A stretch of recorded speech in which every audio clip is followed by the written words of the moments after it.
We just had a conversation with Iris about her birth father being a John Wilson, and the game reminded us that in the very first case, when you were accused of murder, it was in a case where the victim's name was a John H. Wilson, another doctor. Oh. Yeah, I think that might be for the best. Where is this game going? Another music box disc. Is that the one that Gina was looking for? No, not another disc, Mr. Sato. This is the one Gregson demanded we hand over as evidence. Mr. McGilden's disc. Oh, okay, you stole evidence. Yeah, that seems in character. Oh my! What's it doing here? Oh, he actually is laughing. You know, at times, Mr. Naruhodo, I think that though I have an undeniable turn for detection, I might as well have been more adept at larceny. Oh, you're so proud. Also a pro pickpocket. Oh my gosh. Is that why Gina and like Iris gets along with Gina so well? So she's like, teach me all your tricks. I want to be just as good as Holmes. That's just as good as Hurley. Yeah, she seems so proud. That'd be wonderfully exciting. I'll be a pickpocketing assistant. And Reno could be our go-to lawyer if we ever got caught. Okay. Sure, let's just commit crimes. Plus, Susie has such a beautiful handwriting, she could write all our menacing crime notifications. I mean, if she has nice handwriting, she could absolutely just work as a forger as well, right? Actually, this would be a pretty good like Ocean's 11 type group. Huh. Spin-off idea. Yes, I'll be delighted. And she's just immediately on board. I'm going to pretend this conversation never happened, I think. Alright. So, okay, yeah, let's talk about the disc that you stole. I don't understand. How did that disc come to be in your possession? Well, you see, Rinosuke, I just took it. I thought Inspector Gregson took it back to Scotland Yard. Quite correct. And that sort of uncompromising attitude is precisely why I always carry something like this. Oh, did you do the old bait and switch? That's a bar of caramel, Mr. Holmes.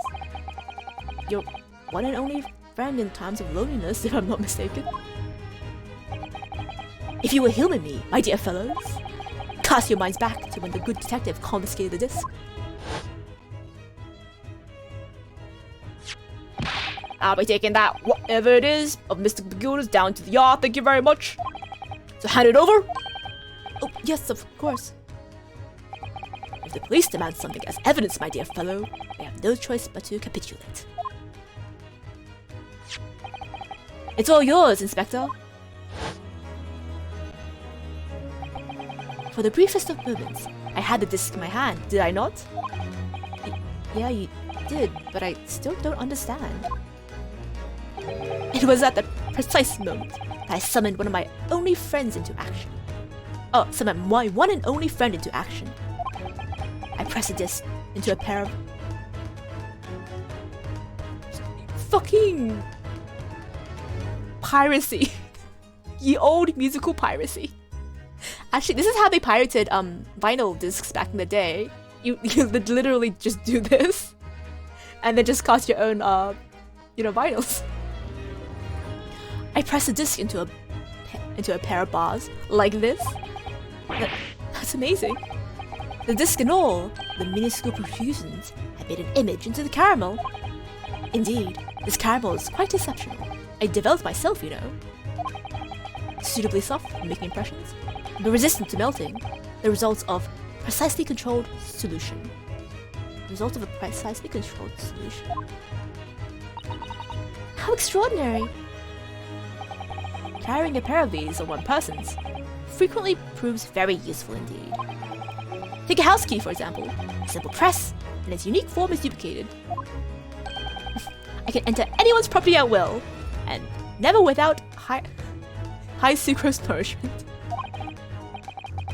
Yeah, that sounds illegal. This is the old version of burning CDs. Yeah. I just love the fact that he just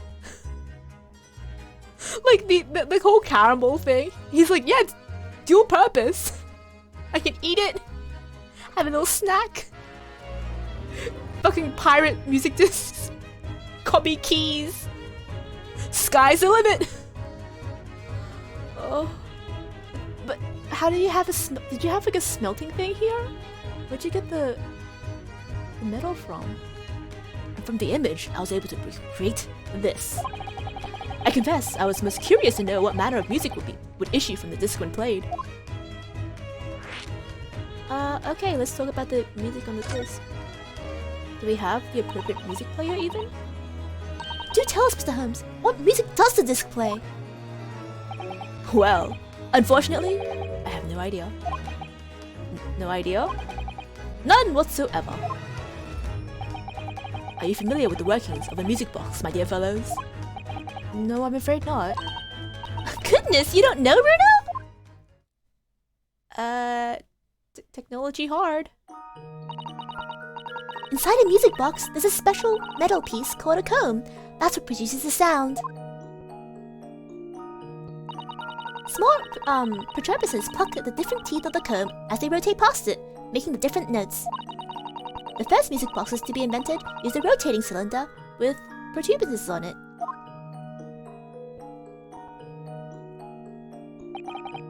But over time, a new type of player was produced, which used discs such as these. With that development, the popularity of music boxes spread far and wide, all around the globe. Why exactly? Is it because they're flat and easy to transport? Because the discs are easy to produce and can be interchanged to facilitate the playing of different tunes. Huh. There are a great many firms in Europe now manufacturing music boxes as a result. It is wonderful to be able to enjoy music, even when no performer is present. But it is the very success of the invention that means we are now presented with an insurmountable problem. What do you mean? As you may imagine, the construction of one firm's music box does not match that of the other. This is like okay, I don't know if you guys remember, but during the 90s when mobile phones were like first being produced and taking off, like every single mobile phone had like a different charger. Oh, history repeats itself. And so we have no way of knowing which music box this particular disc was designed to be played. There is no resolution for this problem, I'm afraid. It's quite intractable. Ah, I see, so that's why. Naturally, I tested the disc in the few music boxes I have at my disposal. But as you can hear, no avail. I mean, I hear music. Is that not the music you want to hear? Oh, okay, I see it now. The results were equally unsatisfactory in this one. So, I am presently engaged in acquiring an example of all music boxes ever made in Europe. Every single one? That's early for you. Always taking things too far. My dear girl, an unsolved riddle is quite repugnant to my constitution. But surely, all the different types in Europe will amount to a huge volume of music boxes, won't it? Yes, that's certainly true. In the worst case, I shall just have to ask you to vacate the attic room. You can't just sell them as you get them. You have to ask me to leave, okay? What do you know about Magnus Begilded? Ugh, I'm so mad we can't ask him about John Wilson. Magnus Begilded. Not a name I expected to hear again so soon. Yeah, it's only been 2 months since that grisly case. Ooh. Mr. McGilded perished within hours of the trial's conclusion.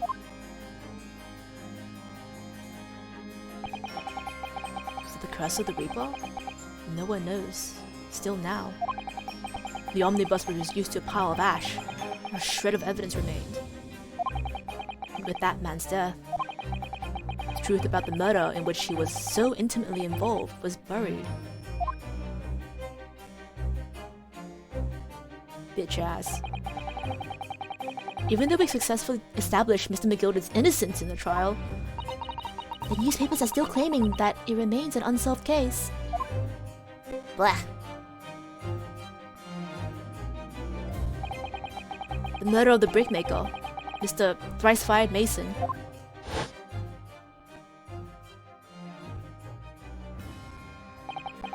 In the end, the truth of the matter remains a mystery. We still have no idea what really happened that night.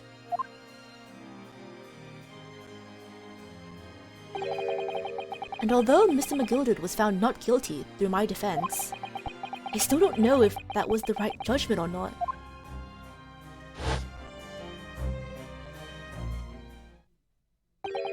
It would appear the case is not yet closed.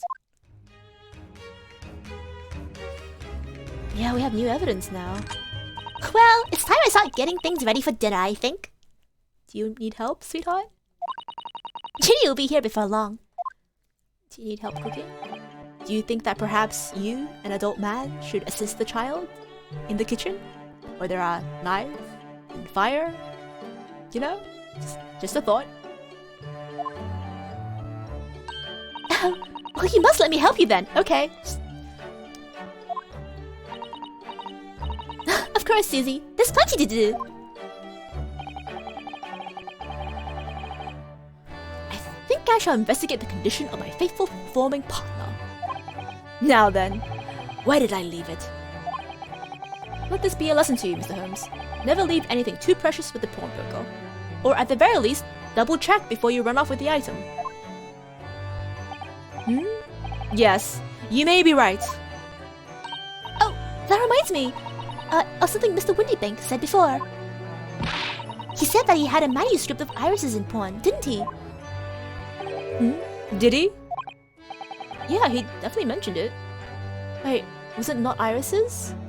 Was it her dad's? Mr. Holmes' latest tale of otherworldly mystery lies dormant in my storeroom, were his words, I believe. Oh no, it is Iris's. So you heard about that, did you? I expected you were as excited as I was. Oh, yes! The idea of such a wonderful story languishing in Mr. Windybank's storeroom, gathering dust. My dear madame, I'm quite sure I told you already. The pawnbroker's storeroom is the safest place for it. More secure than a bank's vault. And what about your Shavadias, Hurley? Was it safe and secure? Well, there may be an occasional mix-up caused by a certain impetuous someone not far from me now. Do you have any idea how long it took me to write that Baskerville story, Hurley? Oh, it sounds so exciting! The Hounds of Baskerville. I should love to read it. Where'd you get the Hounds from? Wait, how do you know the title? Oh, Susato!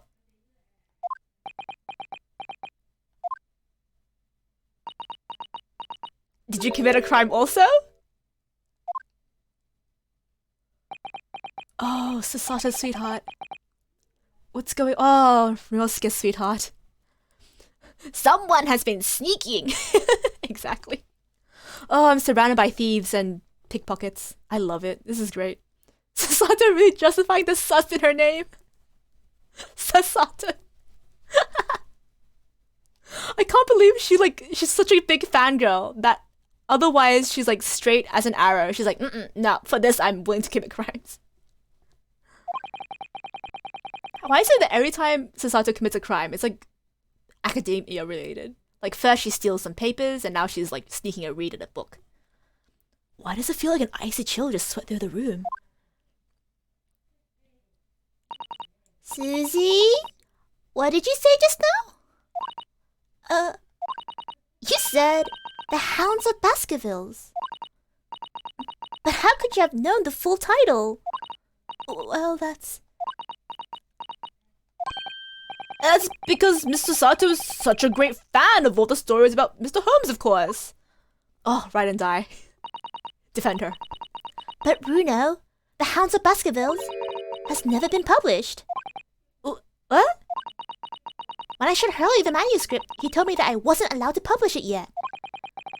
I don't understand. That's why he said he'd keep it safe. Until it was right for the story to be made public, you see. So that's why the manuscript's at Windybanks? And yet, how could Susie know know about its title? Well, Hurley, what's going on?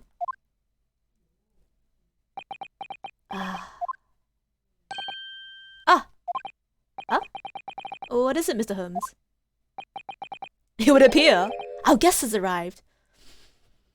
Classic deflection. Oh, hey, Gina. Mr. Strahd!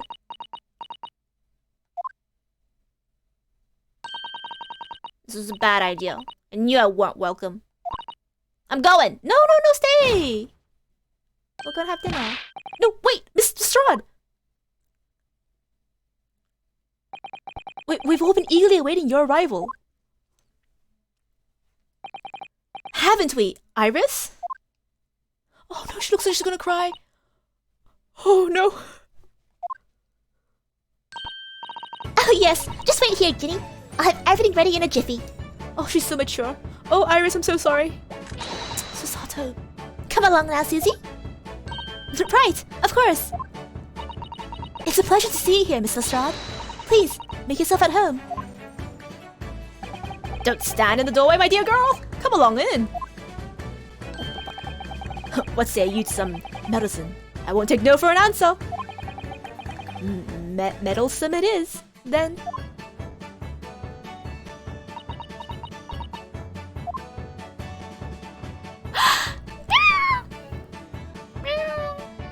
Hi.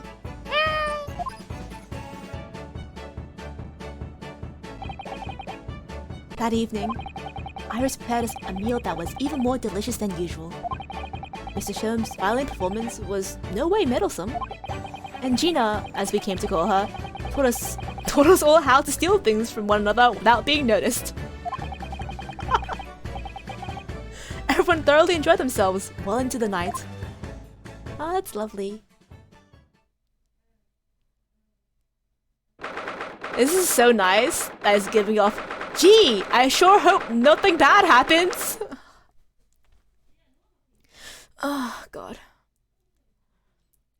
We all learn how to be a thief. Friendship TM. Exactly. You see, when you're all bound together by crime, you know, if one person falls, everyone else falls. So it's together for life. Okay. This feels like the eye of the storm. I'm nervous. I'm so nervous. I don't like this. This is too happy. Was it a very enjoyable evening, wasn't it? Oh yes, Iris's cooking was truly divine. And I feel as though I can still hear the enchanting strains of Mrs. Holmes' violin even now. Best of all, I bet I can steal the glasses from his lordship's face next time we're in court. Please, I would pay you so much money. Oh, Naruhodo-san, could I consult with you about something, I wonder? What's the matter, Susato-san? It's about the telegram I received. Oh yeah, the telegram! The telegram I received. The one that arrived first thing this morning, I suppose. Oh, I'd forgotten about that. I've been summoned. Summoned? Back? To Japan? What? Summoned? What do you mean? The telegram was from the Lord Chief Justice's office. Lord Strongheart has asked to see me. Oh, that's fine. Jiri? I don't think they'll ask a foreigner, but maybe. The Lord Chief Justice? When? Tomorrow morning. What? Then we have to start preparing at once. Oh, no, that won't be necessary, Naruhodo-san. I've been summoned alone. Alone? What on earth for? I have no idea. I suppose I should find out tomorrow. What's all this about? Whatever it is, it's making me feel very uneasy. You and me both, buddy. Who's there? Oh, who could that be, I wonder? Iris! Good evening, friends! Iris! Hello again. Oh, and Gina too! And Gina too! Yes, Ginny's gonna stay with us tonight. She's gonna sleep with me. Isn't that right, Ginny? What? Yeah? How lovely. Let me make a pot of tea. Oh my god, Ginny's such a tsundere. You know, I learned so much today. Oh, what in particular? All those things Ginny showed us. Wasn't it wonderful? Ah, you mean all those pickpocketing techniques? We had fun trying them out on each other, didn't we? I think I've awakened a natural talent. I could earn a living from it. I don't... I mean, yeah, sure. Yeah, sure, why not? You know, why not? You might be getting ahead of yourself a little there. She's gonna add that to her list of talents? Cat thief? Is that what they're called? Cat thief? Cat thief? I'm thinking Catwoman, but that's a DC hero. So what brings you up to our humble quarters at this late hour? Cat burglar! That's the that's thinking of cat burglar. You can add cat burglar to your list of talents. Well, you see... Oh, thank you. I came to return this. Wait, what? Wait, did you steal that? I didn't lose that, did you steal that? Wait, what? That's mine! Oh my! However did you... I told you, didn't I? I have a natural talent for it. It's pinned to my arm. How the hell did you... Iris literally is a child genius. So, anyway, here, you can have it back. Thank you. Not that I really understand why you wear it, though. Ah, thank you. Alrighty then, good night. Yeah, good night.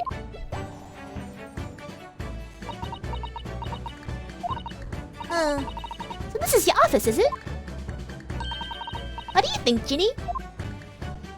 I think I wouldn't fancy me chances with a lawyer what lives in a place like this. Yeah, me too! Laughter is fake, pain is real. It seems as though Iris here still has something she'd like to talk about. I suppose she probably wants to talk about the manuscript. Yeah, I suppose she probably does. Okay, we can have this awkward conversation. Please don't be mad at Susato. She's just a super fan, okay? Iris casually dissing Renosuke. Yeah. Oh, she's so smooth with her words. And her burns. Go easy on Susato, please. She's just a super fan. Sure she didn't mean harm. I suppose you're talking about the manuscript, aren't you? Aren't you going to tell me? I'm so sorry. I need a little more time, please. To come clean or to finish reading? Alright, I understand. I hope I haven't made you feel awkward. Oh, no, not at all, Iris, not at all. I don't know what all this is about, really, but... the story you made up, isn't it, Iris? This mantle script or whatever you call it? It's not exactly a story that I made up. It's something I read in Daddy's diaries. Daddy's? That's right. I don't suppose I mentioned it to you before, Ginny, but... my daddy was Hurley's assistant once. His partner. Eh? They solved all sorts of strange and mysterious cases together. Is that right, mister? Apparently so. I was as surprised as you are, though. And Daddy wrote all the details of every single case down, you see, in his diaries. So I study them and write my stories based on what actually happened. So, where's your old man now, then? He had to go away on urgent business to a faraway land. And he'll be gone a very long time. So, I never really met him. Oh, right. Come to think of it, I don't know anything about Gina's parents either. Perhaps we should... Okay. Real scared. Look, I understand your curiosity. I get it. I really do. But let's stop prying into orphan backstories, shall we? I don't think that's a good idea, buddy. Let's perhaps not ask her. Let's perhaps all go to sleep and end this lovely evening on a high note. Alright, let's just talk about the story instead. The Hounds of Baskerville. Iris, this Hound of Baskerville story. I take it it's another tale inspired by your father's account? That's right. I thought it was fascinating. But it's different somehow. From the other cases, I mean. Oh? How?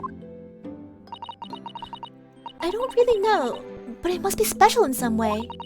Because after I'd written it and showed the manuscript to Hurley, he turned as white as a sheet. The first time I seen him like that. It pains me to have to say this after you toiled over it for so long, Iris.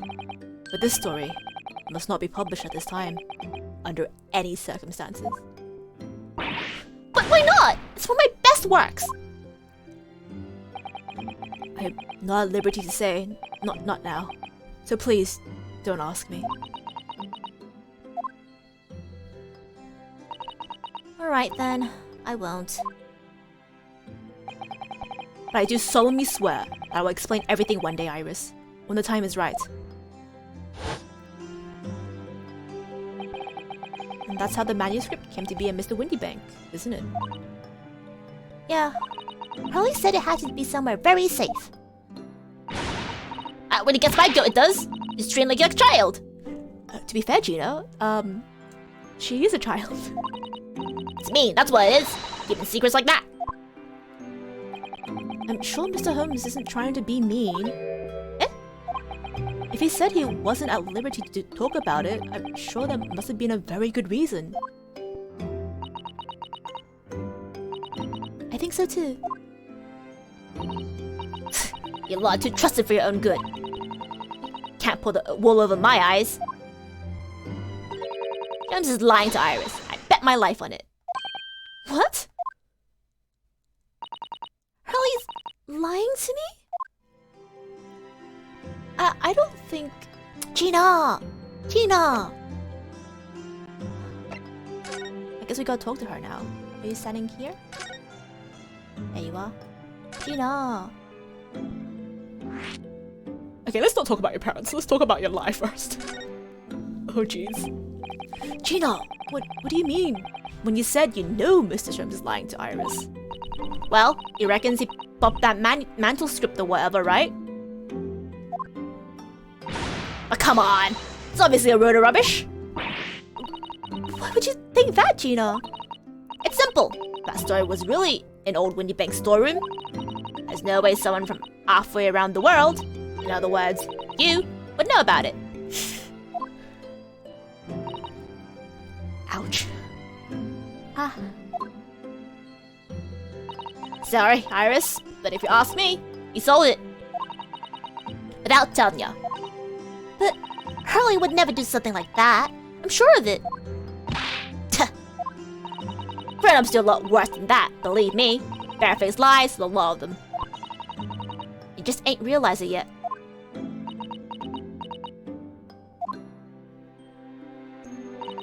I'm telling ya, that mantle script ain't at Windybanks. You'd soon see it if you had a look. Even you think you can't trust him, I don't. That Shims is a lie like the rest of them. If I'm honest, I've wondered if Hurley's telling me the truth sometimes. See? Oh, but I don't mean that I think he sold it. I mean that sometimes I wonder if he might have hidden my manuscript somewhere. Somewhere I don't know. Even though it's wrong of me to doubt him. Don't be so hard on yourself, Iris. Everyone's allowed to have doubts. Okay, I'm gonna have to talk about the parents. Okay. Real scared. I hope you know what you're doing. I realized I don't know anything about your parents, Gina. The very obviously coded Victorian orphan. I ain't got any, have I? Never did have. And there we go. Oh. Look, the East End's full of orphans like me. No one wants nothing to do with us from the minute we're born. Not even our mums.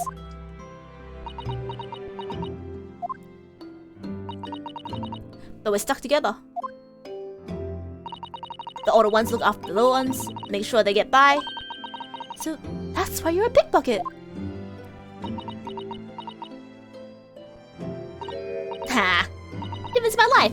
I love it. I kick out of it every time I lift someone's pompous idiot's purse. Okay, adrenaline junkie. That's how we have all for to eat. I'm like Robin Hood, aren't I? That's how I see it. Oh, Gina. I did think about it sometimes.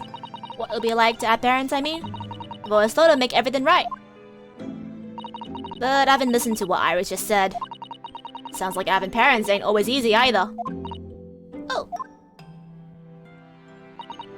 I mean, if you know you never had him, you don't feel like you're wanting to meet him. Ugh. That's true. Oh god. I do want to say Daddy so much. Oh, oh Iris.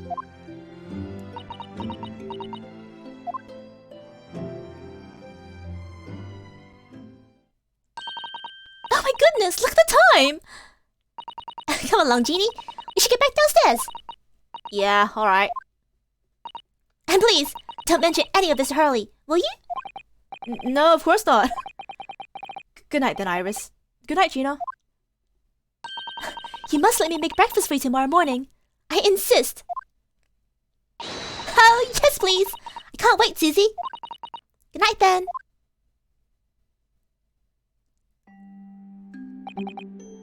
Iris... Sure is easy to forget, isn't it? Sometimes she speaks just like an adult. But deep down, literally surface level, she's a child. God.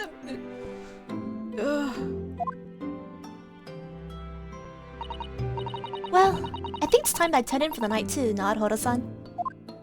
You have a big day tomorrow, Sasato.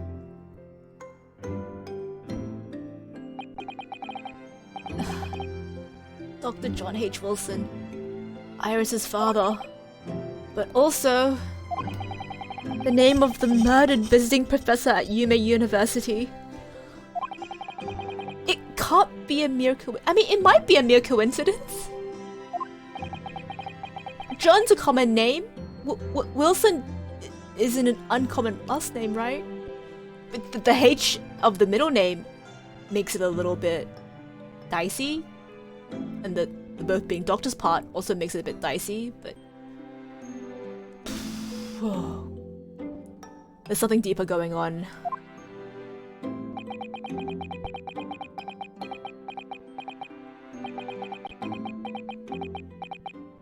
Oh, God.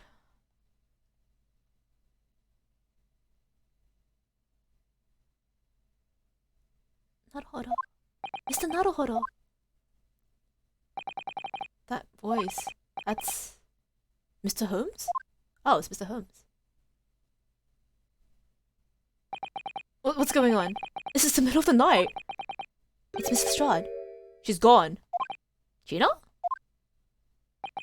She was supposed to be sleeping in Iris's room, but her bed's empty. Okay. I'm not gonna ask why you're checking on that, but okay. Well, she's an independent young woman. She probably decided to go home, no? I think not. When speaking to her before she retired, I received the distinct impression that she was looking forward to breakfasting with Mrs. Otto. No, I don't believe that girl's gone home. Been waiting for over an hour now. For what? Over an hour? Oh? If you indulge me, look out of the window, my dear fellow. Okay, what's this about? Nothing's gonna be on fire, is it? Oh. Wait a minute. Why is there a light on at this time of night? That's Mr. Windybank's pawnbrokery. Mr. Windybanks? Oh no. Simple. The story really... no, shit, for Iris. For Iris. That story really was in old Windybank's storeroom. But no way someone from off around the world, in other words, you, could know about it. For her friend. God, no. Sorry, Iris, but you asked me, you sold it. Without telling ya. Could you have gone? It seems you have some knowledge of the situation, Mr. Naruhodo. Sorry? Oh, no, not really. Well, anyway, must investigate. Okay. At once? Oh, at once, Mrs. Otto. The drama starts. I swear to God, if there's a dead body in there.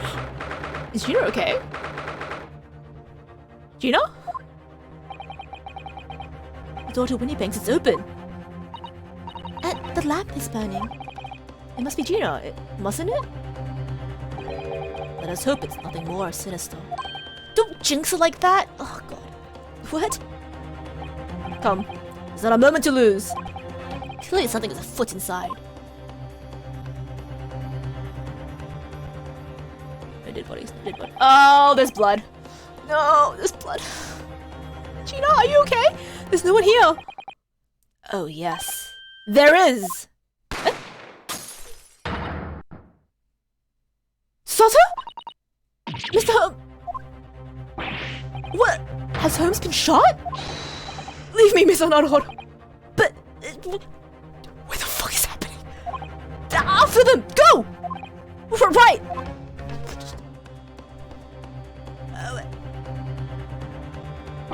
Blast! I've lost them! You literally just went outdoors! How did you lose? The street is empty! Real scare! Use your seeing eyes! What the fuck? Real scare? What? Hello, what have we here? Alarm was just raised from this pawnbroker, sir. Which, oh my God, am I gonna arrested again for murder? I swear to God. The alarm was just raised at this pawnbroker, sir. Would you know something about that? Yeah, my friend was just shot. Officer with me. It's my friend, Mr. Holmes. He's been shot. Shot? With the policeman close behind me, I ran back to Windybanks. Wait, he's not gonna die, is he? Because if he dies, I'm gonna feel really bad for shitting on him for this long. Oh God. You can't die. I was mean to you. I'm sorry.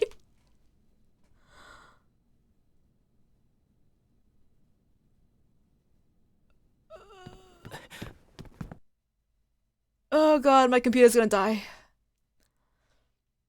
Oh God. Unexpected rendering.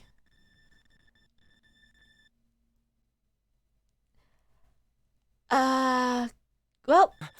Mr. Jones! Mr. Naruhodo. Oh, he's fine. I don't see any blood, he's fine. What are you pointing at, boy? How bad is it? Never mind me, but there's much...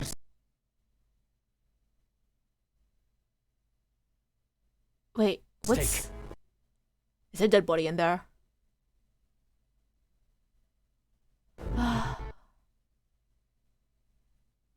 Computer, I'm so sorry. But please.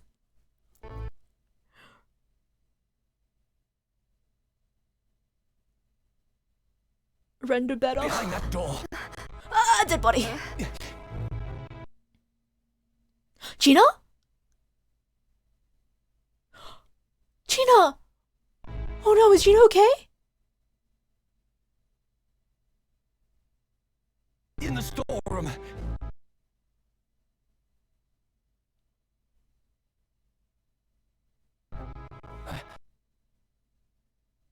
Oh, fuck.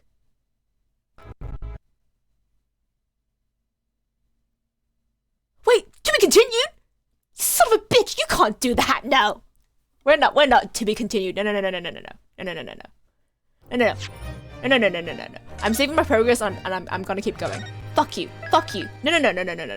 You're not gonna blue ball me like that. How dare you? No, keep going. We're continuing. We're not stopping here. This is too much.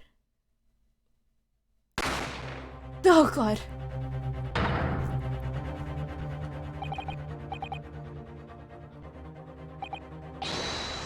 Half of them go, and we immediately lost sight of them.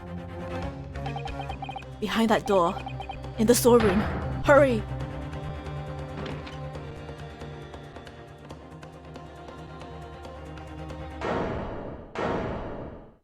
Wait! It's Gina has the gun? Someone put the gun in her hand?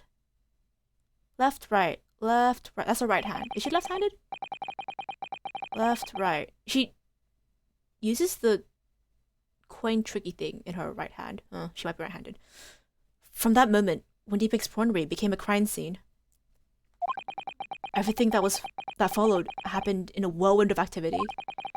The arrival of the police, the preliminary investigation of the scene, and the questioning. It was just before dawn before I was allowed back to my lodgings at 221B.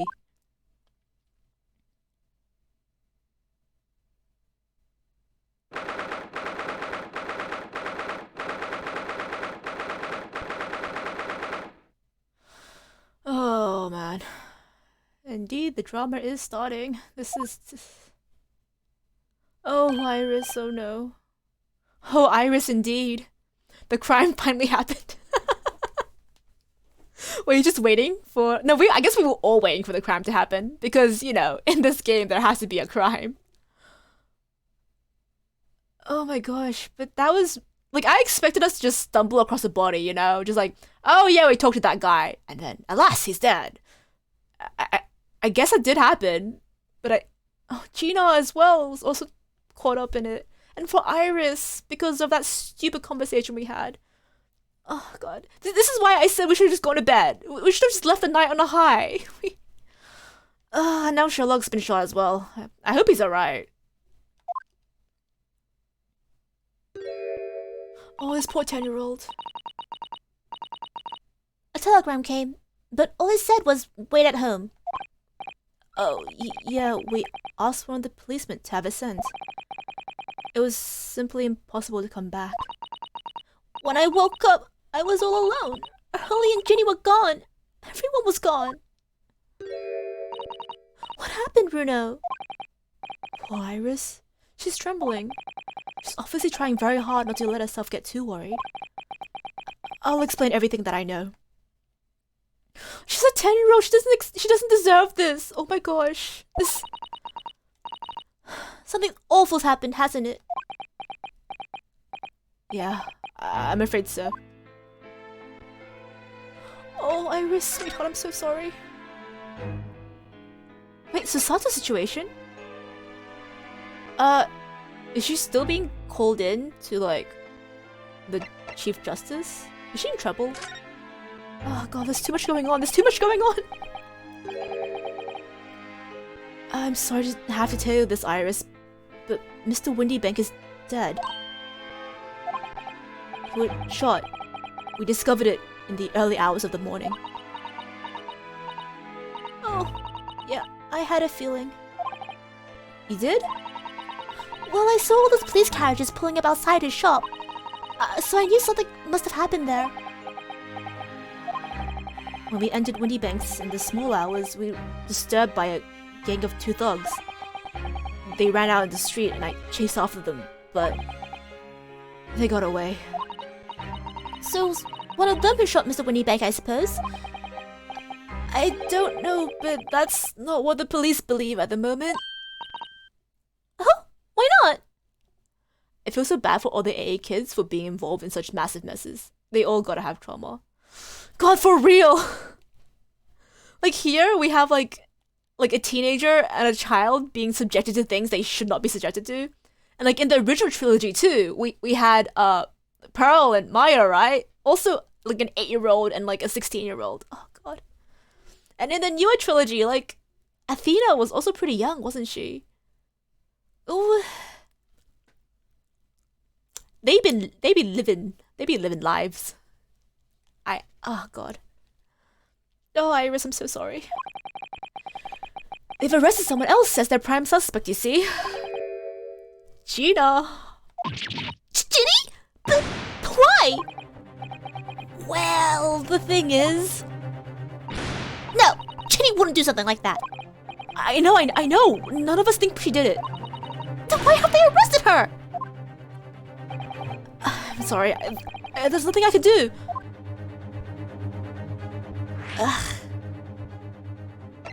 Alright, let's finish talking about Gina's arrest before I drop more bad news on you. Fuck. I don't understand why they arrested Ginny. It's not fair. What about the two thugs that were at the scene? Why aren't they the prime suspects?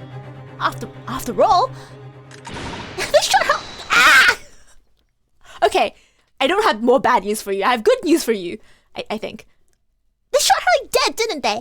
No! I mean, Mr. Holmes isn't dead, Iris. That's so horrible.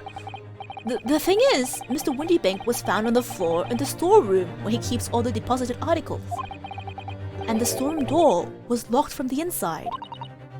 I see. But he wasn't alone in there. Gina was found next to him on the floor as well.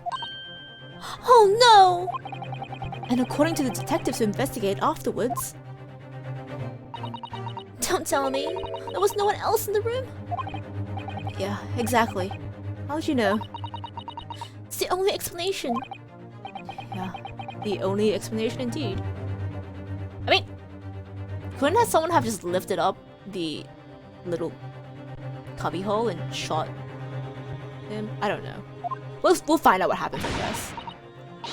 What do you mean by that, Bruno? Well? What can I say? I'm damned if I agree, I'm damned if I don't. Okay, well now I got good news for you. Hurley isn't dead. So where's Hurley then? Is he still investigating the scene? He really ought to have some breakfast. It's not good for him to miss meals. Good news! He's not dead, but bad news. He's... you know, ventilated. I don't want you to worry, Iris, but I have some news about Mr. Holmes. He was taken to the hospital this morning. What? Well, when we entered Windybanks, a gun was fired, and he took a bullet. Hurley? Was shot? No! It's alright! His life isn't in danger. Really? Are you sure? Where is he? Which hospital? He's at St. Sinners? They're turning to him there. I must see him, at once! I'm sorry, Iris, but you can't. Why not? That's not fair! I'm a family member, I should be allowed! No, I mean, no one can see him at the moment. He's not allowed any visitors. They're preparing to operate, you see. To operate? Well, she's a doctor. Maybe she can give pointers. Oh, poor Hurley. It's okay, he's not dead. He's just fine. It was two thugs who were in Mr. Windybank's shop. They shot Mr. Holmes when we disturbed him, you see. It was pitch black inside the shop at the time. My mind went totally blank, I'm afraid. I just froze. After them! Go!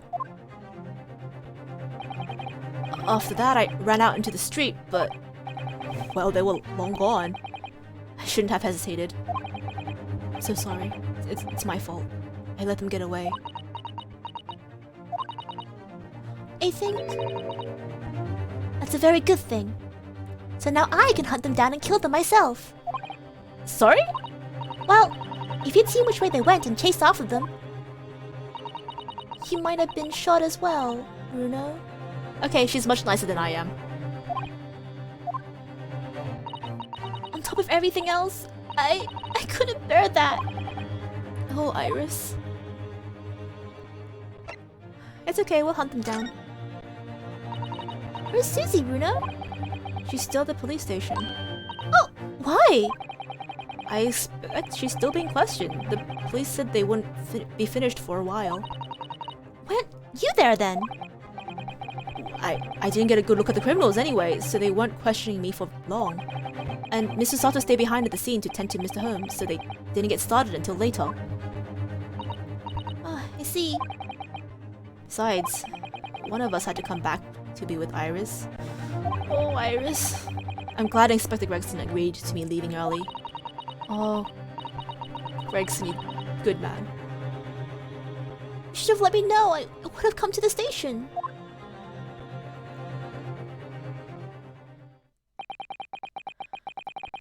I'm afraid I need to go out again now, Iris. Oh, God. I'm gonna have to leave her alone again? But she's just a baby. There's not much I can do at the moment, but I can at least try to find out how Mrs. Holmes and Gina are getting on. I want to go too. Take me with you, Bruno. I can't stand just sitting here waiting. I'm not sure how I feel about taking a 10-year-old child to the scene of a murder. But I don't want to leave her all alone here either. No, don't cave in so easily. Alright then, Iris. Perhaps you can help me? Oh yes! I'd love to! Gina's at prison. Mr. Holmes is probably in his hospital bed. Oh, that was Bruno's skin, my bad. And don't forget, we have to visit the crime scene. We have to conduct a thorough investigation. I can see you're ready for action. I imagine Iris would appreciate going to the hospital sooner rather than later. Okay. Sure thing. Okay, let's see, where is the... Oh, here it is, hospital. Okay, let's go. Let's go, Iris. We can go see your father figure. Hopefully he's fine.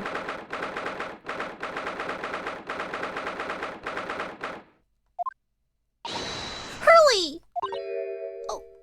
Oh? Oh, he's not here. Oh, he's not here! No, that's strange.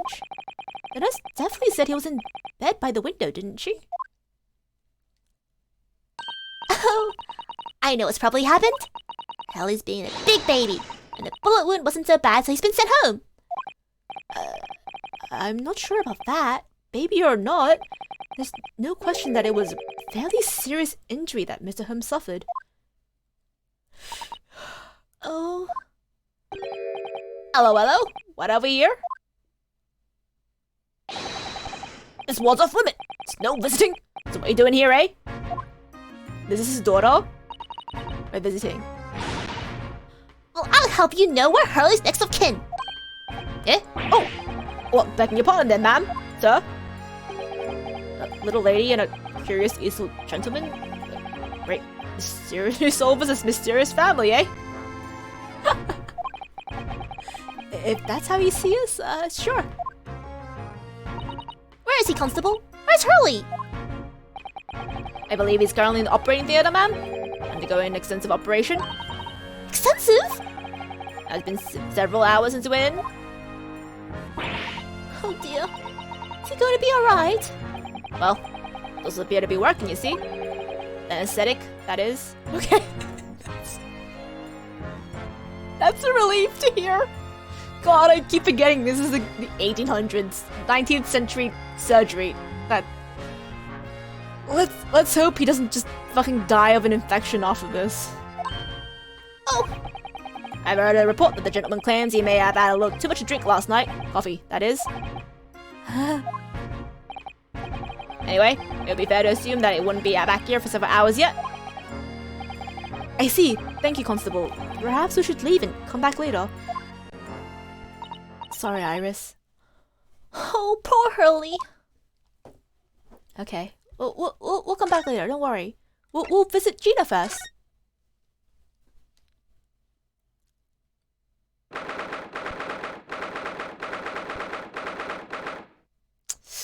Cell 13, that's not very lucky now, is it? Hey Gina, how are you feeling? Hey Gina.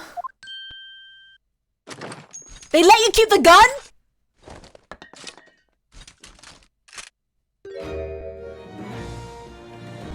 Oh, you still have the grenade launcher Hurley and I made. I wish you wouldn't point it at me all the time though. What are you here for? Ginny! I have a feeling it's because of us that you end up in trouble. So we're thinking that we might be able to help you out. Well, you can't. Sorry? You heard? Get lost. Don't be like that, Ginny. I know you didn't do it. You'd never shoot someone. I just know you wouldn't. Not with a real bullet anyway. You think you know me? Pull the other one. Oh? You ain't got the first idea about the likes of me. I'm a thief. I pinch people's purses when they're walking down the street. That's how I get by. And if I saw me chance, I'd sneak into a pawn shop any day of the week. I mean, stealing and murder are two different things, Gina. Just to see what I can lay my hands on, get it? That's the kind of person I am. But Ginny! I'll be in court tomorrow, they said. Oh, they're lightning fast. Some coke came by before and said he would be a lawyer for me or something like. Said it was my right or something. But I told him to get stuffed. I don't need no lawyer. I don't need no one. Again, if you ever given a court-appointed lawyer, I highly recommend you take the court-appointed lawyer. She couldn't be staring at me any more obviously if she tried. Why are you being like this, Ginny? She's a tsundere. Iris, she's just like that. Let's see if we can talk to her about it. I don't understand, Gina. Why'd you send the public defender away? He wanted me to sign some papers. Representation papers or something like that. It's all gonna be rigged anyway. The whole trial. They'll be pinning on me because I'm a kid. That's what grown-ups always do. I mean, don't like income tax.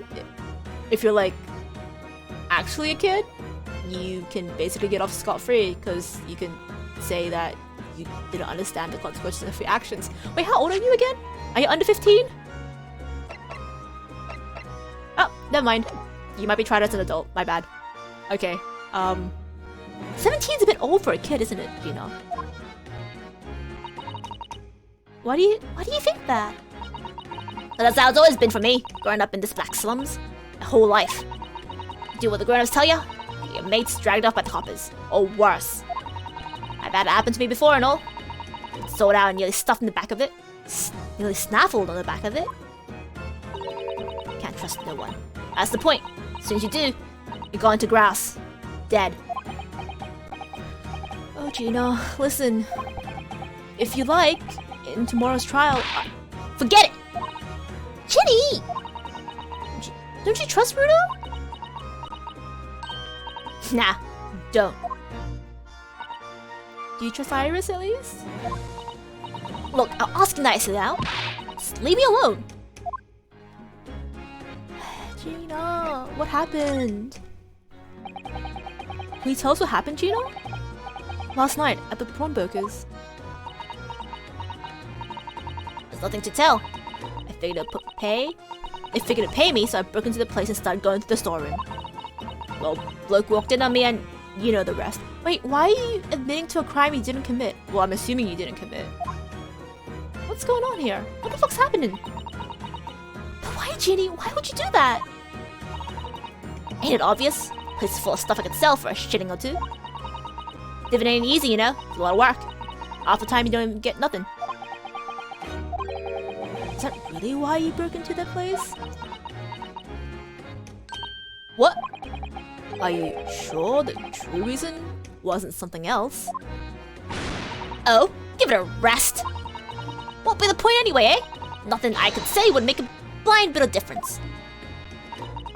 Please tell us, Ginny. We'll believe you, whatever it is. Believe me? Don't be daft. Can't believe nothing. Everyone lies all the time. And you know what? When it comes to liars, I'm the biggest one of the lot. I've told some unforgivable lies, I have. What do you mean by that? What unforgivable lies?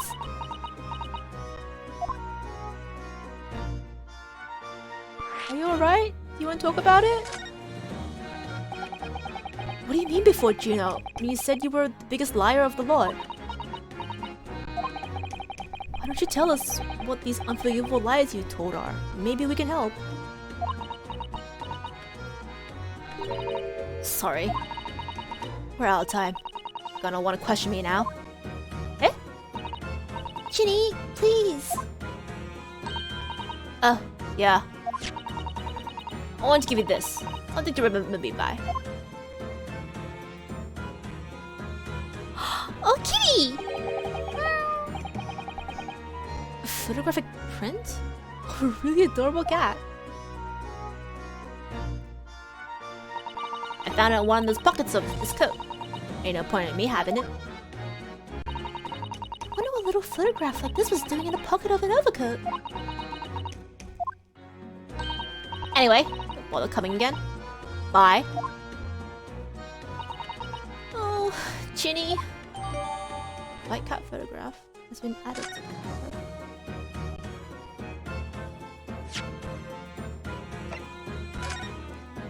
Is this secretly something? Look at the back of this print here. There's something written on it. 30th February, 9 p.m. Article deposited. 1 small box. Loan pay amount, 10 shillings. Redemption deadline, 30th of April, 9 p.m. Oh, it's a record. So this photographic print is a redemption ticket? 30th February? That could be significant. That was just 2 days before the murder on the omnibus, wasn't it? 2 days before the murder of the omnibus. Oh my god, this last case is connected to the first British case. What's happening? Small box. Doesn't tell us much about it, does it? Bruno, if Mr. Gilda still had the ticket, then presumably he never redeemed the article. Do you think that the box might still be present in the shop? Yeah! If there's something Mr. McGill to deposit, we have to investigate.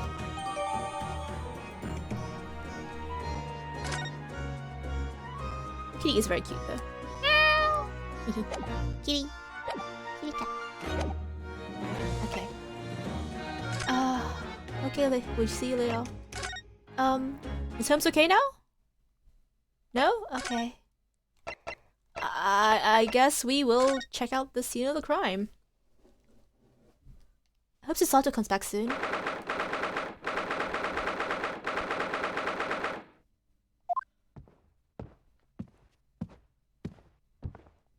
Oh, man. This is where it happened then, last night. That's right. 2 thugs I told you about were obviously ransacking the place looking for valuables. But apart from the policeman here, you wouldn't know anything had happened. There's no sign of disturbance. No, you're right about that, actually. In fact, if anyone, it's the police who seem to be the ones doing the ransacking. I know what you mean. They're like a game of organized criminals, all dressed in black. Oh, I heard that! Sorry, Gregson. Yeah, it was Gregson, you it. Oh, Inspector! Good morning. Those that want to thank you for your vigilance last night. Got to the scene before it was disturbed, at least. Shame you let 2 rogues get away, mind. Sorry. Yeah, I'm sorry about that. I thought you assigned extra men to be around here, Gregsy. Now look what's happened. Crowley's been injured because there weren't enough police on duty. I'll be kind to him. Your ladyship? Gregson, are you alright? No one told me you were coming! I expect you to take full responsibility for what happened to Hurley, and see he has the very best medical care. Of course, your ladyship! The very best doctors in Capital attending to him as we speak. And I don't think it's Rita's fault that the rogues managed to get away, is it? Chasing criminals is the police's job. Oh, absolutely, your ladyship! As you say, ma'am, as you say. Gregson. The jet in black is totally blameless. Everyone's in agreement about that. Would you believe it? He's like a completely different person with Iris. Talk about a personality change. He even put his fish and chips away. Where's me manners? Are you thirsty, your ladyship? Perhaps you'd like some juice? Some nice, refreshing fruit juice? Oh, why? Are you thirsty, Greggy? I have some of my special herbal tea with me. Oh, it's so cute. If you'd like some. Oh, it's a thermos too. Did she invent a thermos?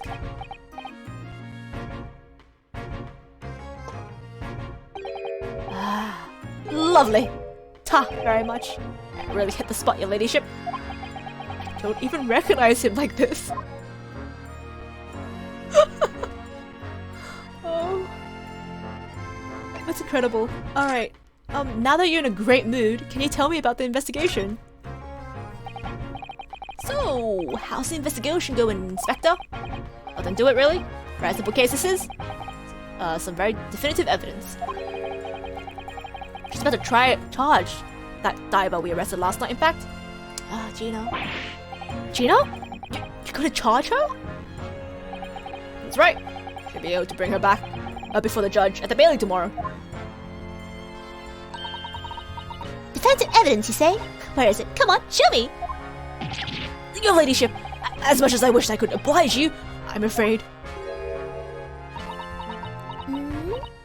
Ah, I see.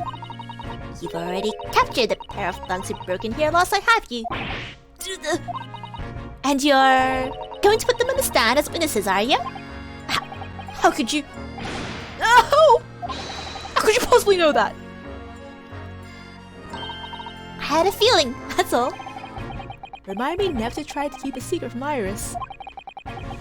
She's superhuman. So you've arrested 2 men who shot Mr. Holmes, have you? Well, yes. They were rounded up pretty quickly by the lads on the beat. That's good. And Miss Lestrade is being held at the prison? She should be. Assuming she hasn't lifted the key from the jail, of course. Don't be mean to her. Can you tell us anything about Mr. Holmes? What's his condition? Sorry, I'm not at liberty to divulge that information. Scotland Yard matters are strictly confidential. Iris, go. Well, I know he's being operated on at St. Singer's. Why can't I see him? I'm family, you know? I'm terribly sorry, your ladyship. It's the hospital's policy. No visiting at all. Oh,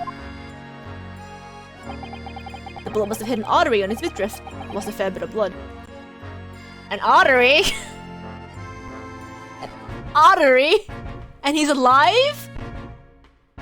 Your abdominal artery? The one that when you cut, you like bleed out in like 30 seconds? And he's alive? Whoa! Lucky break. Oh no. Didn't seem too bad at first hour or so.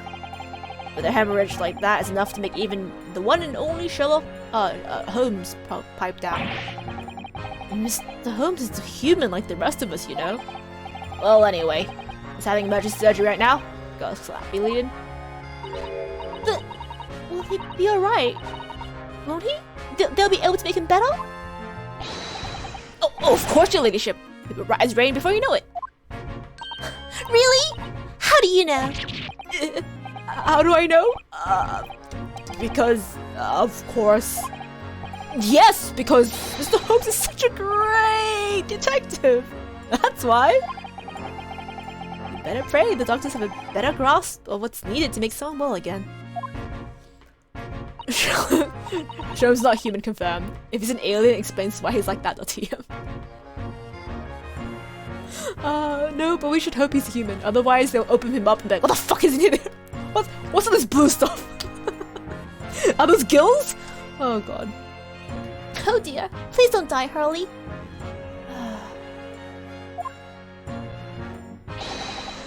I'll report to your ladyship the moment I hear he's out operating theatre.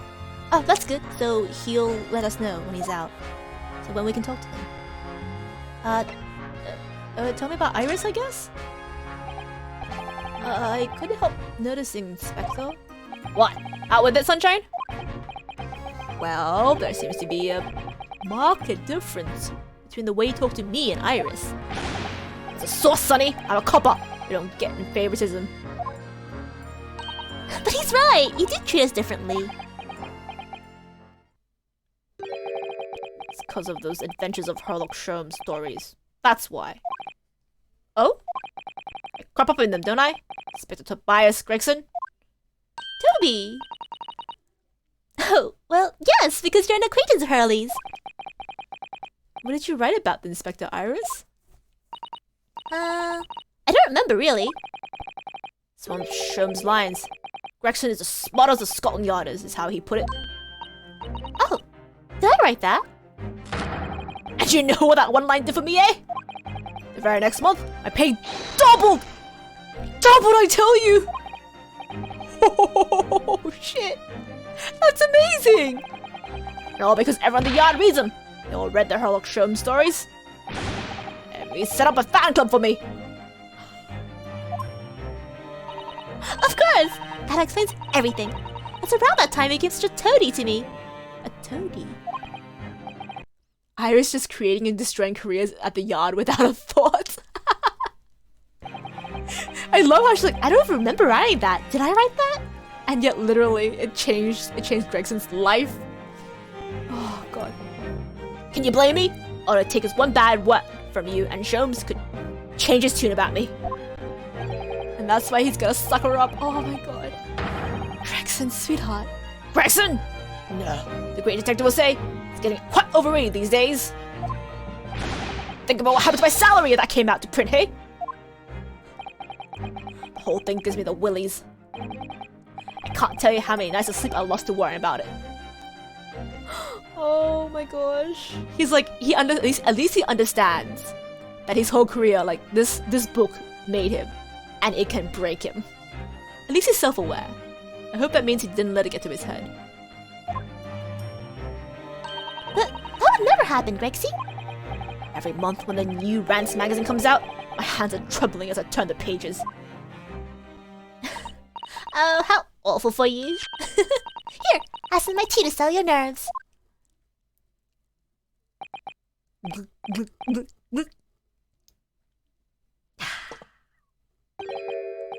Lovely! Ta very much. I really hit the spot, your ladyship. Teetotal? Teetotal? Oh, yeah, something I'm supposed to talk to you about, actually, Miss Naruhodo. Yeah? What is it? Got an important message for you. I completely forgot about it till now. An important message you forgot? Okay. Guess it's not that important. What is it? What's your message, mate? You going to tell me about what it is? Inspector? Yeah? About that young lady who's normally by your side. Your assistant. Oh, Susato! Dear Susie, is she alright? She's at the station, isn't she? Being questioned, I believe? No? Nope, not anymore. She's had head off. Oh, to the Chief Justice, right? Head off? Where? To Lord Strongheart's office, of course. He summoned her. Ah, yes, of course. I've forgotten about that. On the whipstocks. Whipstocks? Took her there to a yard carriage after we finished questioning her. But she asked us to tell you that she didn't have to fare for the return journey, to go meet her there. Okay. She's got nerve, using Scotland Yard as a blooming messaging service. I see. Well, thank you for passing that on, Inspector. Why did Susie have to go see Lord Chief Justice? She didn't tell me. But I better head over to the Lord Chief Justice's office to fetch her straight away. Oh yeah, poor Susato's just stuck there. Wait, but before we go, I want to very quickly take a quick gander at what's going on in this place. Only the things that disturbed is the lamp, which broke. Okay, and apparently I can't check that. And the very obvious. Alrighty then, let's see what we can uncover. Wait, what do you think you're doing, it's Sunshine? Not touch anything in here? Oh, but we were hoping to investigate. It's crime scene for Pete's sake, no touching. What's the problem, Brexy? Luna's a lawyer, you know that. Oh, I'm ever so sorry, your ladyship. Ever so sorry. Rules and regulations are a thorn in my side. Of course, if Mr. Naruhodo had been properly appointed by the accused, that'll be another matter. The accused? You show me some presentation papers? I'll be too happy to let your nose around. Oh, you hear that, Reno? You need to sign some representation papers. Like presenting the detective here with correct paperwork is the only way. Blah! Red tape. Alright, let's go pick up Sasato then. At the Lord Chief Justice's office.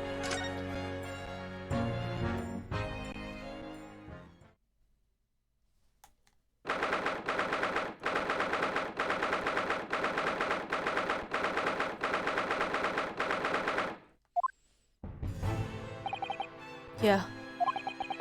No matter how many times I come here, I always get the same sense of oppressiveness somehow. Do you think the place is oppressive? I think it's just normal. How? I mean, look at that suit of armor over there. You can't take it seriously, can you? Maybe he thinks the same about you. So everything is clear with regards to tomorrow's arrangements, I trust. Hmm? Yes, thank you very much. Who? Strongheart. What are you doing with Sasato? You're not rigging anything, are you? Strongheart. I've been sus of him because he's wearing ugly ass clothes. That's a bad reason to be sus about someone. But this is also an AA game where everyone's very clearly coded. There they are, Sasato-san and Lord Strongheart. I wonder what they're talking about. They both look very serious. Very good. Nothing further to discuss. You return to your lodgings. No doubt you have much to do to prepare for your return to your homeland. Are you sending her home? Why? Do you even have the right to do that? Wait, what did he just say? You return to your homeland? Sasato-san!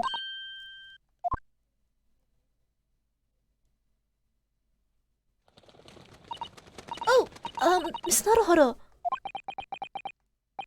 What was that all about? Ah, Miss Naruhodo. Thank you for coming to collect your colleague. What's this about? Why are you talking about Mrs. Sato's return? Tomorrow?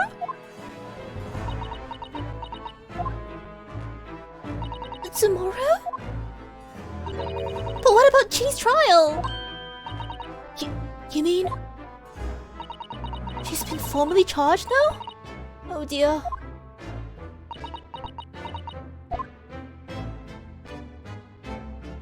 What the fuck's going on? Strongheart! You son of a bitch. No, I don't want to move. Yeah. Actually, can we take out? Would it be funny if we just grabbed her and left? No, let's talk about this right now. Mr. Sato, what's all this about? Oh, please don't concern yourself, Mr. Naruhodo. It's only me going back to Japan. Your life here can continue just as... That's not what I asked! And besides, we clearly need you. You've literally been like our backbone this entire time. We're a team. What happened? What happened? Why are you leaving? It's my father. He's fallen ill. Oh. And her father was the one who invited Dr. Wilson over.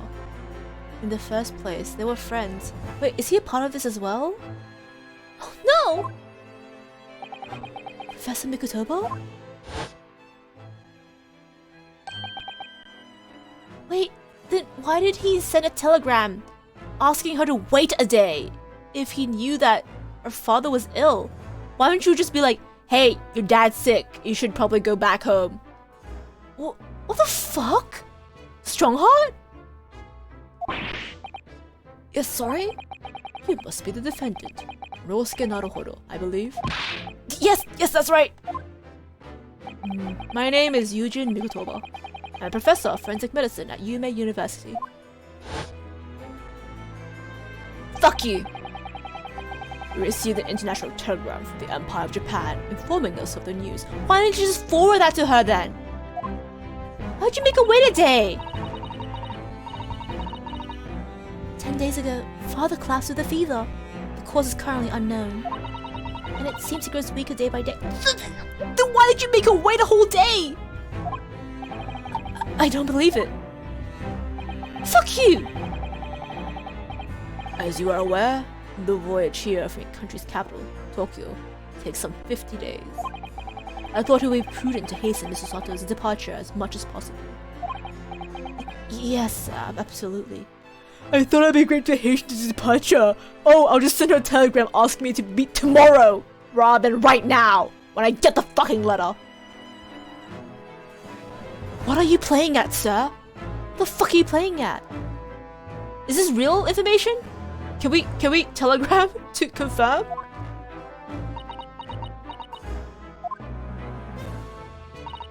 I will leave London first thing tomorrow morning. I can't believe this is happening.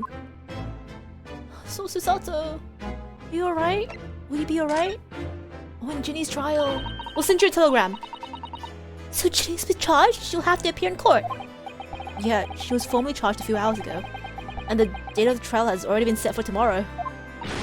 No! Not even 24 hours later? Yeah, it's fucking quick, dude. Gina. Ah, the distraught girl and the murder of the Baker Street pawnbroker, yes. An all too suspicious case. The pickpocket was clearly disturbed in the rotary and shot the man in a panic. Fuck you also! I just remembered, you're obsessed with time, aren't you? Oh, I'm so good with time. I can do time down to the millisecond, but I'll make this poor girl wait a whole last day before telling her dad's sick. Suck a dick. And not in a good way, like in a bad way. God, I'm so mad. No, the yard is overstretched as it is, without wasting time on these open and shut cases. Choke on a carrot. It's not wasting time. Gina would never do something like that. Miss Naruhodo. Oh, yeah? Lord Strongheart? Lord Strongfart? Fuck you. In defense of your fine services to date, I shall overlook this young girl's insolence. She's 10! Fuck you! But I have no recollection of admitting a child to my office. Leave. Now. This bitch. This fucking bitch.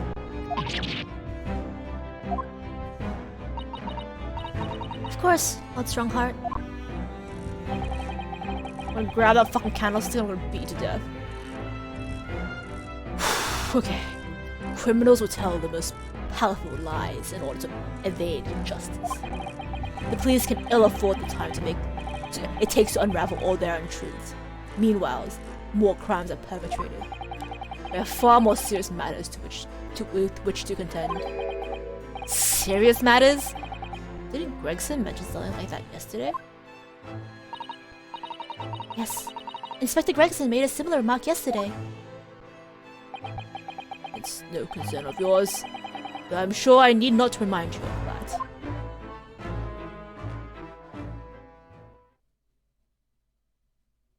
I hope you get really bad hangnails on all of your fucking nails. Fuck you. 3 minutes precisely until my next meeting. You must excuse me. Oh, my time is so precious, but I'm just gonna waste everyone else's time because fuck you. There's just one more thing, Lord Strongheart. Which is Miss Lestrade's trial. I wonder if you might permit me to defend her.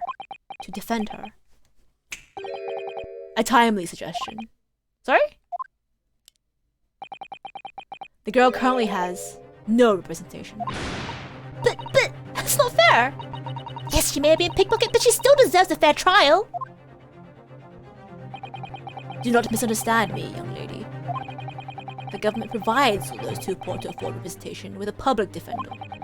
The accused need only to sign the relevant paperwork, and the defense barrister will be assigned to the case. However, the young girl in question has refused that right. Why would she do that? A question you too well to direct at Miss Lestrade. You find her at the local prison. Okay, I guess we have to go look at her again. Ask her again. No, don't thank him. Fuck you. Fall down some stairs. Now, good. It's time I was leaving. Good day to you. Wait, what the fuck do British people like? Tea? Afternoon tea? I hope that every single time you butter your toast, the butter's a little bit too cold and hard, so it just ends up ripping the toast, and it tastes bad. Fuck you. I also hope your tea is always either too weak or too strong, so that it's like too bitter or just tastes like fucking water. Fuck you, Strongheart. Bad day to you.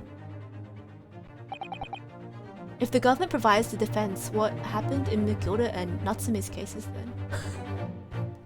That is true! Did they also refuse? Although I do remember there was a throwaway line about there being not enough people? So, what the fuck? What is the truth, Strongheart? Mr.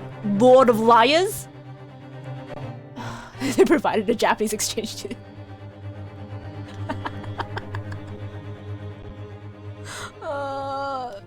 I'm so angry. I'm gonna kick over this goddamn suit of armor before I leave and make it look like an accident. So then he has to pick it up. Gino is charged with murder. Susato-san's about to leave. Sherlock's been shot.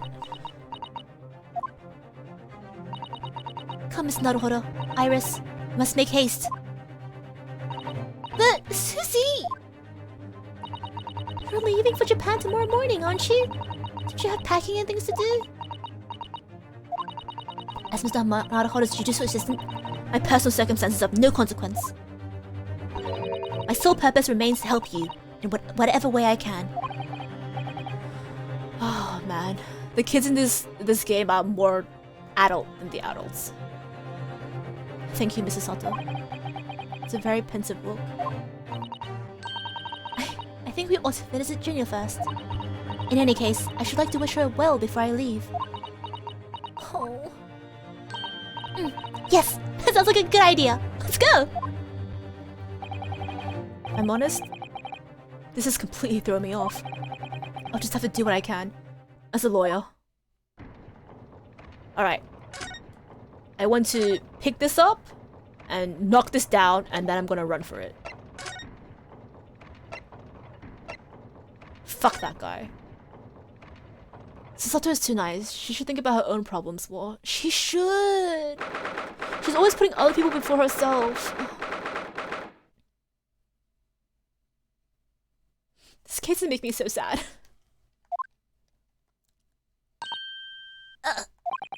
Hello again, Gino. And you kept the gun. I just want the girls in this case to be happy and healthy and whole. But shit keeps happening. I'm so upset. What you lot doing here now? We came with Susato. We came to say hi. Oh, we were gonna have breakfast together. I think I need to improve the way you load ammunition in that thing, don't I? Yeah, it's a little bit slow. But I don't think we need rapid fire shotguns. Smoke grenade guns, I mean. The girls in this case all deserve better. They do! Hopefully everything ends up okay. Gonna pray. Come as many times as you like, but I ain't got nothing to say to ya. Not even to Susie?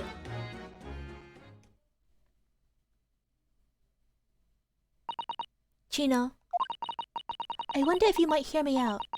There's something I'd like to say. What? I'm sorry to say that I must reluctantly bid you farewell. Eh? Farewell? Tomorrow I must begin my journey back home, to Japan. I fear we may never meet again. Oh, right. I've had the pleasure of meeting so many lovely people here in London. I've made so many wonderful memories. And yet as things stand now, it will be a glum party indeed. Poor Iris is so miserable. Susie? Well, it ain't my business. But Iris and Miss Naruhodo believe you to be innocent, Gina. They put their faith in you.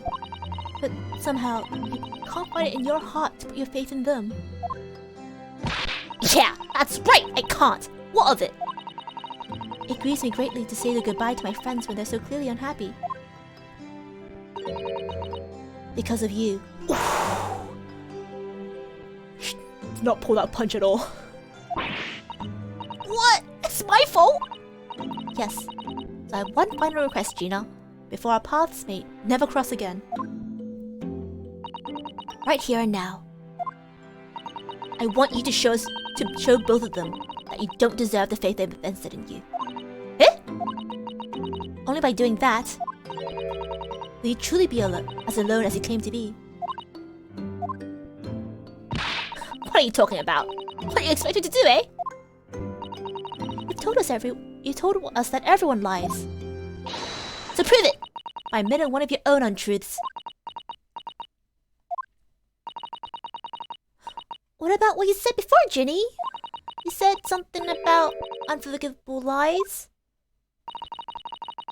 You must tell Miss Naruhodo and Iris the truth now. It's my last request before I leave. My last request as a judicial assistant. Gina has too much self-hatred and too little trust in adults for her to rely on others. She's never had support in her life, so she feels like she can't accept or trust the support she's been given. And oh god, once bitten, twice shy. She's led a hard life. I feel so bad, but at the same time, it's like, Gina, let us help you, please. We know you fabricated the evidence in the first trial, probably. At least that's what I think. I forgive you. It's okay. No worries.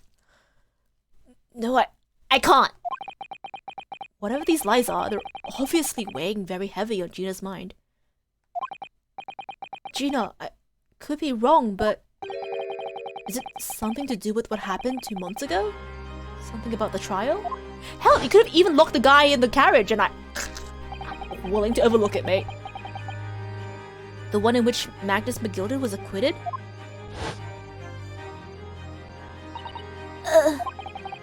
The case of the mysterious murder that took place inside the omnibus. You were called as a witness by the prosecution.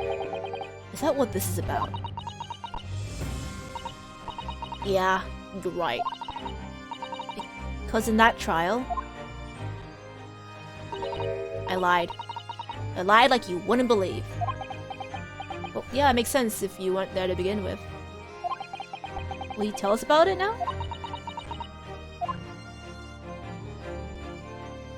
Oh, she's willing to talk.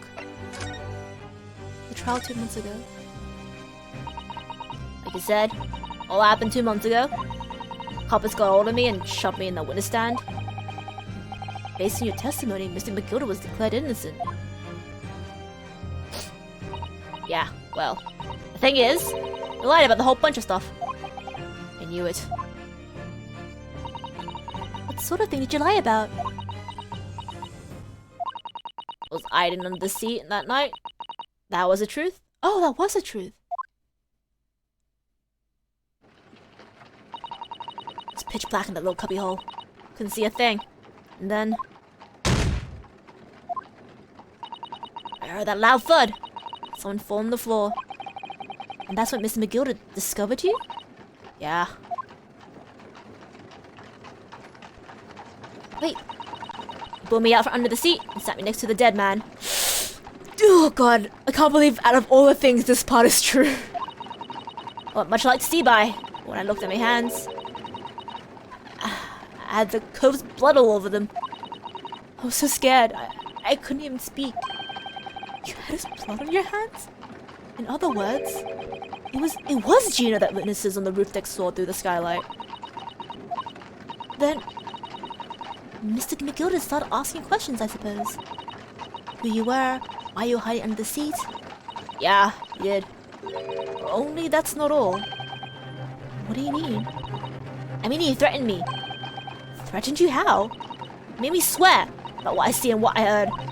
If about what it was going to do after the cove was found dead. It made me swear I wouldn't tell no one about any of it. If I did that, he let me... What? If I did that, he said he'd let me Scarpa before the coppers showed up. Okay.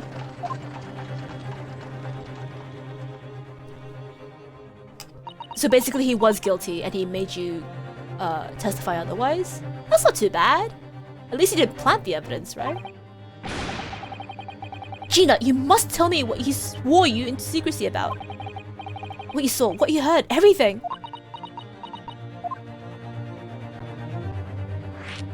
Alright, what you saw, what you heard, and everything. You said Mr. McGilded made you swear not to tell anyone what you saw. But you were in the pitch black compartment under the seat the whole time, weren't you? Yes, with Mr. McGilded sitting above your head, if I remember correctly. Yeah, that's true, but... That's when I heard the thud of the cove in the floor. I let out a little scream, see? Couldn't help it. Mr. McGilded heard that and dragged me out by the arm. That's when I saw it. It was on the floor next to the old geezer. What had been stabbed? A disc. All bright and shiny. A disc? Do you mean? Yeah, that's it. The one what the deed took off me at Woody Banks. So the music box disc was there on the floor of the omnibus? Not for long. Mr. McGill spotted it straight away. Picked it up and smartish and stuffed it inside his pocket. So that disc was in the omnibus 2 months ago at the scene of Mr. Mason's murder. The box trotter told me. I won't mutter a word of it to no one. What the fuck? What did you hear? It was so dark under the seat in the cab. I was straining my ears the whole time. After a while, I heard the door and footsteps inside the cabin. Presumably, that was Mr. McGilded getting on board. Nah. Not only him. Oh, he boarded with the victim. This could definitely make out the footsteps of 2 people. In that case, it would seem likely that it was Mr. McGilded and the victim. Mr. Thrice-Fired Mason. Thrice-Fired and once stabbed. In his testimony during the trial, Mr. McGilded claimed that he slept during the carriage ride. But whenever I'm in the carriage, I take with a fierce tiredness. I always succumb to it. And your own testimony, Gina, supported his. All I could hear was the Irishman snoring.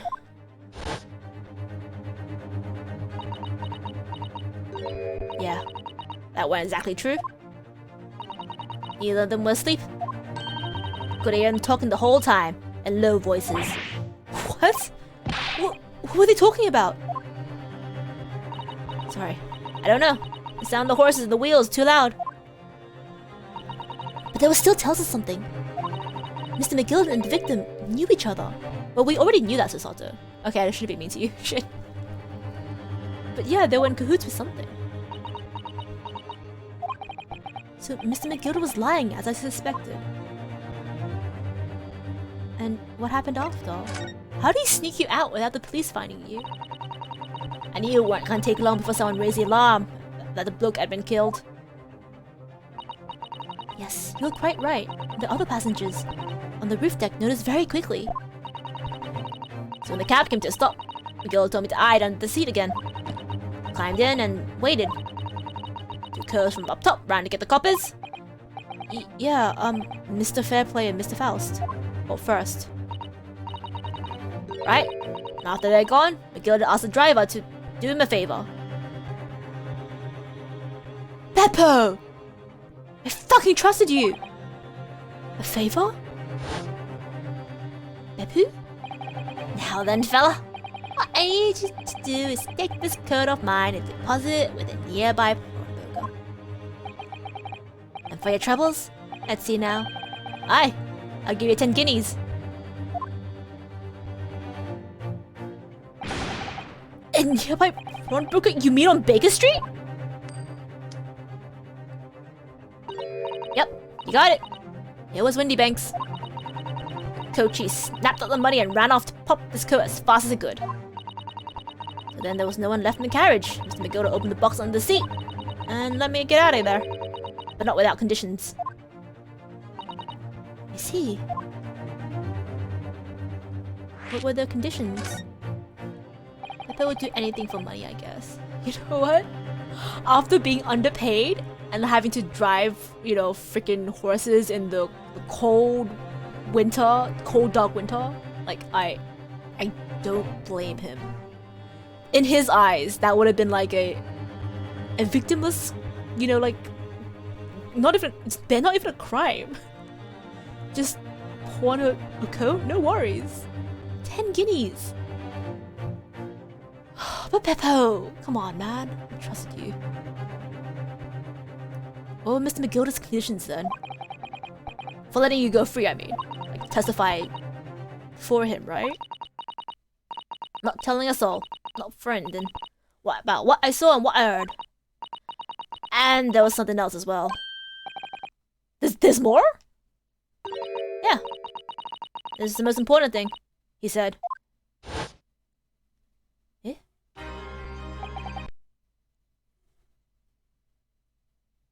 Wait, is he gonna ask her to pick up the coat as well? I'm after sending the coachman on a little errand for me, with some small change in his hand. Now then, did you hear what I asked of him? You see anything at all? Asked him to go to pop your weasel, right? Aye. The fiend's taking me overcoat deposit with a pawnbroker hereabouts. I want you, lass, to take the redemption ticket for it. You understand? What? Want me to have the ticket? That's right. I'll come fetch it from you later. Sometime within the next 2 months. You have to hang on to it until then. Is that clear?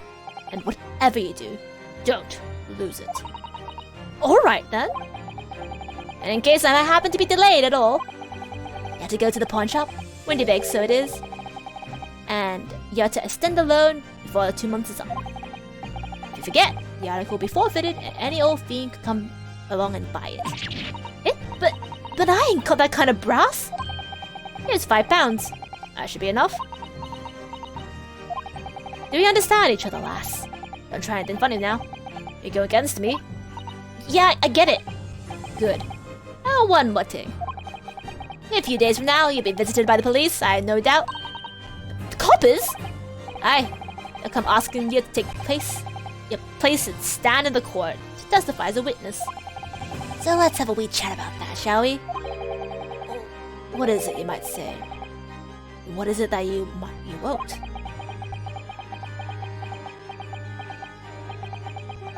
Okay, no wonder she doesn't trust nobody. Holy shit. AKA, this just shows that McGilda remains an evil asshole and we should all love Gina. Truth. Undoubtedly. You know what? Again, immolation, going up in a fire. Worst way to die, would not wish that on my worst enemy. But not sad at all that McGilda is dead. Fucking RIP, I guess. No one's gonna fucking miss you. Gina, however. Gina, I am so sorry, girl. I am so sorry. You do not deserve this. After you're gone all over it, I piked it. Got as far away from there as I could. He did as the pawnbroker. He hid the pawnbroker's ticket in some bushes near the scene. I went to fetch it the next day once it got dark. So McGilda planned it. And coerced Gina into giving false testimony. This is why Gina kept looking back at McGilda during the trial. Yeah, because she was being coached. Oh god. Like I knew that he had probably like paid her, but I assumed he just got some random like street urchin. I was like, hey you look like you need money. I'll pay you money if you lie for me. This somehow like the fact that her testimony was like half true. But like only the worst parts of it were true. Like it's like 1,000 times worse. Girl, I'm so sorry about that. You had a dead body fall on you. Oh god. Bet you're ready to string me up, eh? I lied. big old courtroom. So some corkers. Yeah, well, you know, you were under duress, so that's literally fine. Thing is, he said he'll make it so we couldn't live in the East End no more. That's what he threatened me with. Eh? What a wicked man! Knew everything what he knew everything what went on in the back slums. He knew he had no one to look after us, and we were all just looking out for each other, getting by together. So you mean Mr. McGilder Would have, in an heartbeat, have the lot of the chest out if he wanted. And then where would he have gone, hey? Nowhere, that's where. So I didn't have no choice. Oh, Gina. Thank you, Gina, for telling us everything. But, and for now, eh? Go on, admit it. Must be livid. Well, you can make amends by doing me a simple favor. Favor? What? Sign the representation papers for tomorrow's trial. Eh? If you don't actually want me to represent you in court, you can rip it up later. But we need that paperwork or we can't investigate, and the police won't let us. Investigate what? The scene of the incident last night. Mr. Holmes was shot, you see. You what? Hurley's had a bit of operation right now, Ginny. Is it bad? It's gonna be alright. Shrim's gonna be alright, right? That's why I want to investigate, for Mr. Holmes' sake as much as anything else. Ginny, come on. Right. So what you're saying is, if I sign that bit of paper, everyone's happy, is that it? Something like that. Mrs. Soto? Yes, of course. I have the representation papers here. Sasato, what would we do without you?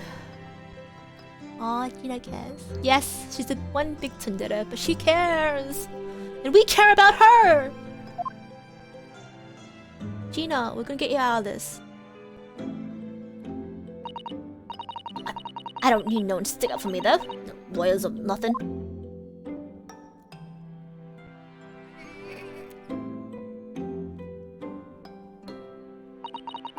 Poor Ginny, she seems so lonely. Ginny's representation papers have been entered into the courtroom. Okay, we can shove that in Gregson's face. Well, at least now it means we can investigate the scene at Windybanks now. Yeah. And perhaps we can come back here to visit Ginny when we're done here. We can also pop by the hospital to see if her looks okay. Feel like we finally cracked Gina. She's opened up to us at last.